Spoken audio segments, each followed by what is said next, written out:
The easiest way to save money on RV repairs is giving your rig a little bit of love. While other techs are out there giving you these long maintenance lists that involve giving your RV a 72-point inspection every 3 days, I'm here to give you a thorough but still realistic maintenance plan for you to follow. Most of the work that I do as a tech could have been prevented with just a little bit of maintenance, so I'm basically out here telling you how not to pay me. We're gonna see how this business model works.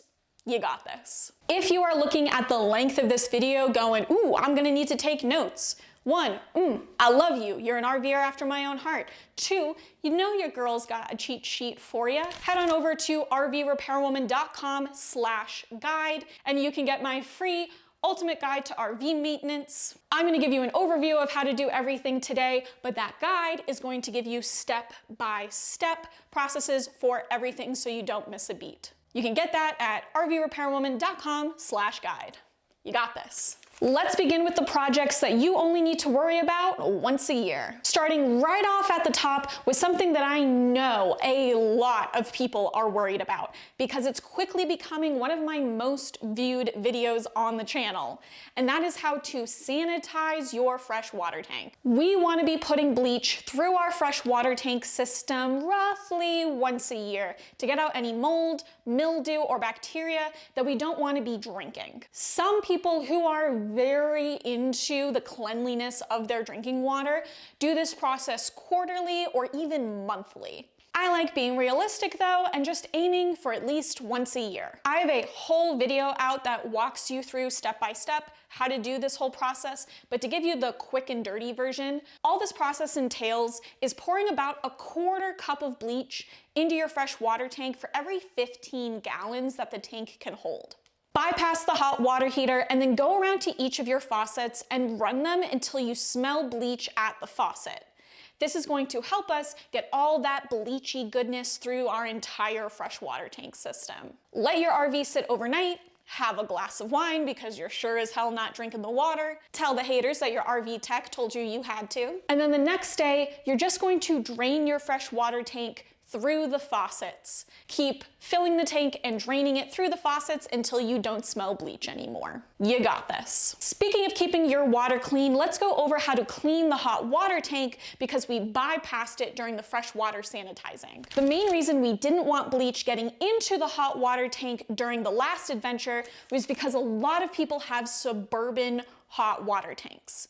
Suburbans have a steel tank that is prone to corrosion if we start putting bleach through it, which is no bueno. Technically, if you have a Dometic water heater, then you have an aluminum tank and you could put bleach through it, but you're going to have to do this flushing process that I'm about to talk about anyway, so why risk it if we're gonna have to do a whole nother cleaning process anyway? Flushing your hot water tank. I've got a whole video on this as well, but here is the overview. You are going to pour 3 to 5 gallons of distilled vinegar into your water tank, top it off with water, and then let it sit on for about 8 to 12 hours. The next day when you drain the tank, you'll give it a spray down with a tank wand, and if you haven't done this in a while, a bunch of crud is going to come out. This is crud that we don't want to be drinking and cleaning ourselves with. And if it works its way into our pipes, it is going to destroy any water pressure that you have. Giving the hot water tank a clean out once a year is going to massively prolong the lifespan of your hot water heater, keep your water pressure up, and increase the quality of your water. My realistic recommendation is to do this process once a year, but honestly, if you live in a place with really hard water, like here in Las Vegas, you could really do it more often. While you're flushing your hot water tank, you can easily check this next item off of your maintenance checklist. If you have a suburban water heater, you have something called an anode rod in it. It's a sacrificial rod that prevents corrosion in your tank. Remember earlier when we talked about how you have a steel tank? The idea is that this rod is going to corrode away instead of the walls of your tank. That anode rod should be switched out when it reaches 50% corrosion or annually, whichever comes first. Luckily, in order to pour the vinegar in during the hot water flush, you're going to have to take the anode rod out anyway. All it takes is an 11/16 inch socket. If you have a Dometic or Atwood water heater, you should have a plastic plug instead of an anode rod because your tank is made of aluminum. That plug is made to melt if your tank water gets too hot and should also be replaced annually. It's one of those things keeping your water heater from turning into a bomb if it gets too hot, which is great, because here at RV Repairwoman, we take a hardline stance of no bombs. Just like the Suburban water heater, in order to flush your tanks, you'll have to take that plug out anyway, so flushing your tanks is a great time to change it out. Do not replace that plastic plug with a brass one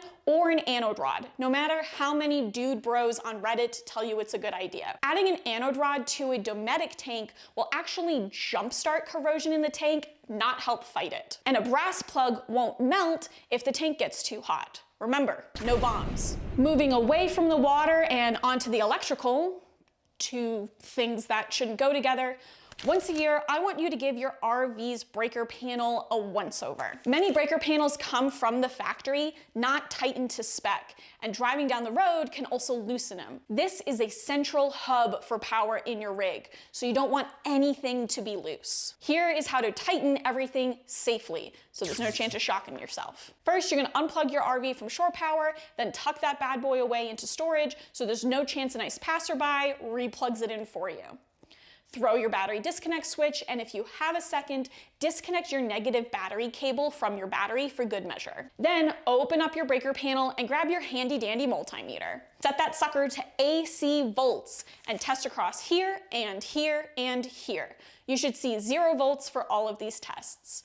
This tells us that there is no power anywhere and it's safe to put our meat fingers inside. Once you've confirmed power is completely off, use a number 2 square head bit and tighten any screws you see holding wires down. Once everything is hand tight, close your box up and replug everything back in. It's that easy. That wraps it up for our yearly maintenance, so let's jump on to things we should probably be doing twice a year. For my semi-annual maintenance, fun fact, semi-annual means twice a year, biannual means every other year. I had to look that up. For my semi-annual maintenance, I usually think about them when we spring forward and fall back. It's just a good reminder that it's time to start thinking about that kind of stuff. RV Repairwoman recommends giving your batteries a once-over twice a year. The reason why this falls into the twice a year category as opposed to the once a year category is that your batteries are very important to your RV and they are very expensive. So let's help those batteries last as long as possible. The biggest thing that we want to check and that nobody does is the battery's liquid level. If you have flooded batteries, you will know because they'll have caps on the top. Flooded batteries or lead acid batteries, the name is interchangeable, get their name because they have water inside of them. That water helps them keep cool and needs to be topped up every now and again. Again, I've got a whole video walking you through this, but the overview is you're gonna take the caps off the top and have a look inside. You should see metal plates down inside of the battery. The water level should completely cover those metal plates. If the water level is lower than the desired amount, you can top it off with a funnel and some distilled water. Do not use tap water for this. This is a time to be bougie about your water choices, especially here in Las Vegas where our water is really hard. While you're there giving your batteries a once-over, let's also look at tightening your connections. You should do this even if you don't have lead acid batteries, by the way. The shaking from driving down the road can loosen your battery connections. Loose connections lead to more resistance. More resistance means your batteries are working harder to get you the power that you want and decreases their lifespan. When tightening the nuts on your batteries, you don't want your wrench to simultaneously touch the positive and the negative terminals at the same time. If you do, it will arc and potentially shock you. That's why I recommend using an insulated socket wrench like this one. That way there is as little exposed metal as possible on your tool and the part that is moving around is covered in rubber to avoid arcing. And the last bit of love that we are going to give our batteries is to clean off any corrosion we see on the battery terminals. Here's how to do that. Turn off the battery disconnect and then disconnect any wires from your batteries, starting with the negative terminal and then the positive. Pro tip, take a picture of your batteries.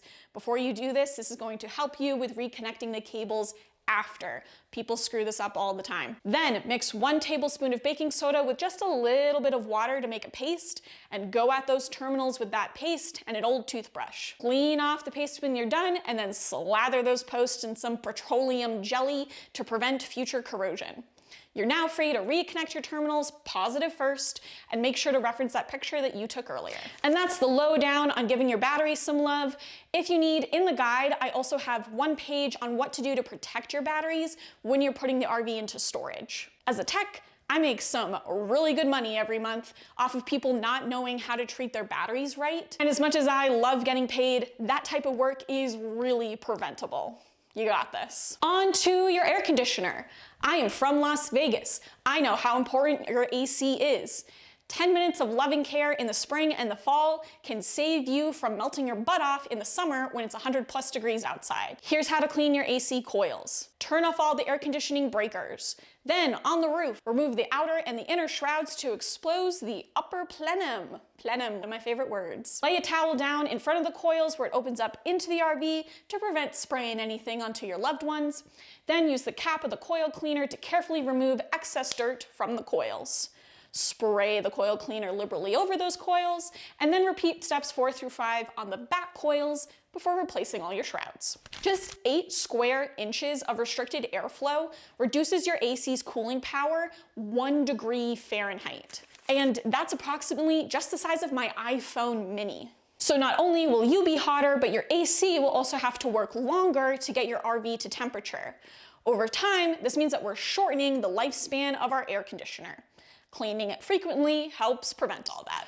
While we are in that spring cleaning spirit, let's pull out a vacuum and clean out all of our appliance compartments. I'm focusing mainly here on your fridge, your water heater, and your furnace. If your RV has a furnace access panel, that is becoming rarer and rarer. Oh, I've got a bone to pick with RV manufacturers. All of your appliances that run off of propane have an ignition chamber somewhere inside of them. If too much dirt, debris, bugs, who knows, gets inside there, then it can muck things up and make it harder to get the flame when you need it. Meaning the appliance isn't gonna work when you need it. Cleaning out these compartments twice a year will help ensure that your fridge stays cold when you need it. Always a good thing. The bearings are an often overlooked part on the RV. They use a heavy grease to prevent friction between the spindle and the wheel when driving down the road. This grease loses its viscosity over time and needs to be replaced. Now, this is most likely something you are not going to do yourself unless you already know how to do it. It takes special tools and it can be a real pain in the butt. I don't do this kind of work. What you do need to do is find someone to repack your bearings for you. Go find a person unless you are that person. Some techs are going to say that you need this done every year, but I'm just being realistic that I know most people aren't going to get it done that often. This type of work takes a really long time and is really messy, so techs tend to charge a premium for it. Please, if you can, get your wheel bearings packed each year. If you never repack them, the bearings themselves can lock up, and when this happens, that means your wheel loses its ability to spin. If that happens at speed, you can imagine the repercussions. This is what happens when you drive on a bad wheel bearing. But if getting this done once a year isn't in the budget, here's the best compromise that I can come up with. I would say twice a year, jack those wheels up and give them a spin. If you hear any metal on metal noise, it's time to get your bearings repacked. You got this. I know I'm going to have techs in the comments freaking the fuck out because yes, this really is something that should be happening on the reg. In my mind, this is kind of like when dentists tell you you need to be flossing after every meal, and we all just know that isn't happening in the real world. And so we compromise and floss at night. We're all just doing our best. Onto your roof. People do not get on their roofs enough. I feel like I'm being very reasonable in this guide, but this is a hill that I will die on. You should be inspecting your roof at least twice a year. If you are not a heights person, call a friend, call a tech, pull a favor from your neighbor. Here is what you are looking for. Holes and tears. Water is the enemy when it comes to roofs. So you're on the lookout for anywhere where water can make its way into your rig. If you see a hole or a tear in your roof, you want a tech to get on that quickly before it rains again so you can keep water out. The hole could be as small as a fingernail. Seals. Anywhere where a hole had to be drilled into your roof to mount something, there should be sealant there to keep water from coming in. The sealant is most likely a product called Dicor Lap Sealant, and it's pretty easy to get your hands on. I think I have some. Ooh, 1 minute. It's gonna come in a tube that looks something like this, just like a caulking tube. Always make sure to pronounce the L in caulk. People get a little overwhelmed with it, but it's pretty easy as long as you don't drop it on the floor.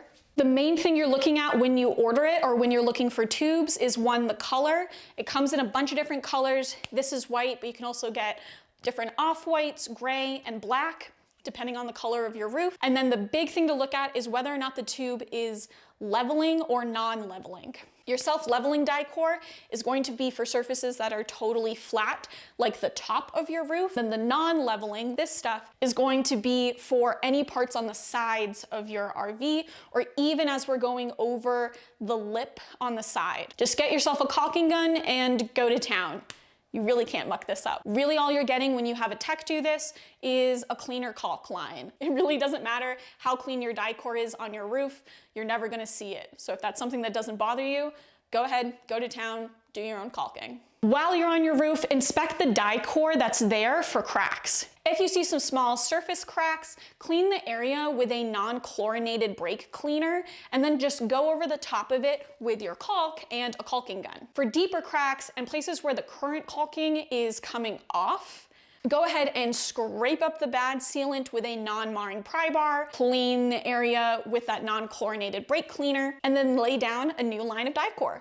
You got this. Hey, those are the maintenance items that we need to schedule twice a year in the diary. Here are just a handful of things that you can keep an eye out for day to day or month to month, just to help keep things going smoothly. The best way to maintain your RV's water pump is to just use it. If you've been through RV Basics to Badass, which is my free RV beginners course, link in the description, then you will know that there are 2 ways to have water in your RV.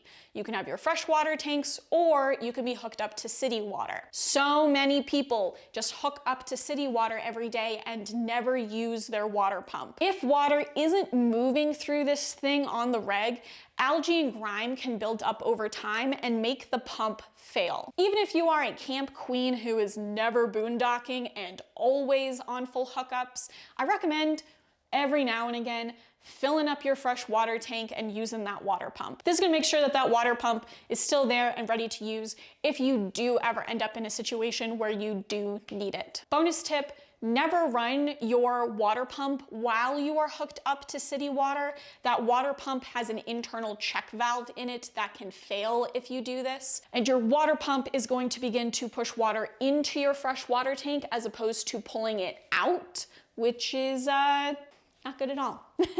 Your generator wants to be ran regularly for the same reasons.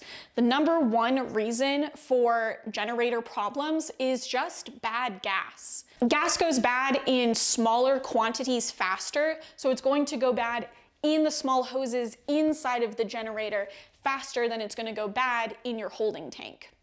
So if we run our generator roughly once a month for 10 minutes under load, that can help push out that bad gas and prevent 90% of generator problems. Your furnace. The biggest thing we are worried about with the furnace is the return air. You're looking for a vent cover that looks like this. It's sometimes on the floor, which means we need to make sure that we don't ever have any rugs, dirty laundry, or dog beds sitting on top of it or completely covering it up. As you're going about life, try to keep debris from getting into this vent. The big thing here is dog hair. This is a sales switch. It's inside of your furnace. It is the #1 cause of furnace problems. And the biggest reason that it has a problem is because it attracts dog hair like a magnet. So if we can prevent dirt, debris, and dog hair from getting into that vent, we can make sure that our furnace is there for when we need it. Your power cable is one of the most used 120 volt devices in your rig, and it's exposed to the elements. I'm talking about sunlight, rain, lawnmowers, and critters. Now, real talk, it's recommended that you inspect this cable from tip to tail every time you use it. But I'm just gonna be realistic here and say that most people aren't doing that. So at the very least, keep an eye out for any cuts or deterioration on your cable as you uncoil it. And before you plug it in, just take a gander at the plug and make sure there isn't any corrosion or dirt on it. If any contact is brown, you can just use an emery cloth or a little bit of light sandpaper to move up any deep corrosion that's on the plug. If any contact is melted, please get a new power cable. I've had customers be like, well, it still works fine. Your landing gear. Before you raise your landing gear, if you've been in a particularly muddy or sandy environment, like in the desert around Las Vegas, you can give your shaft a quick wipe down with a rag to prevent dirt from getting into the system. You can always use a penetrating degreaser for stuck-on grime. Once a month or so, or after a big rain, lube up your landing gear shafts. You are ideally looking for a dry lube with PFTE, but dry silicone lube will work just fine. And then finally, for your black tanks, let's use an enzyme treatment. Add an enzyme and bacteria-based treatment to your black tanks and your gray tanks, along with that initial water that you put into them each time. If you don't know what I'm talking about, check out the guide, and just follow the package instructions. I like Unique RV Digest It. These liquid type of treatments do a far better job of breaking down solids and controlling odors than those cheapo pods from Walmart. At the very least, use some kind of treatment. It'll help your RV black tanks a ton in the long run. If you would like more RV black tank tips, check out that guide that I mentioned. It has a 3-page spread specifically on your black tanks and avoiding smells. You got this. And that is it for RV Repairwoman's realistic guide to RV maintenance. Is there more that you can do? Of course. But these are the items that are gonna give you the biggest bang for your buck. If you were like, whoa, Emily, that was a lot. I got into RVing to drink mimosas in Las Vegas anytime I want, not to be cleaning this dang thing every month. I got you. If you're in the Las Vegas area, I've got maintenance plans where I come out to you a couple times a year and do all of this type of work and some extra stuff for you. Because I can batch work together when I do this and do multiple things each call, it's cheaper for you in the long run. And you have the added bonus of having a certified tech giving your RV a once over a couple of times a year, so we're more likely to catch preventable problems before they occur. You can learn more about those at rvrepairwoman.com/maintenance. You got this!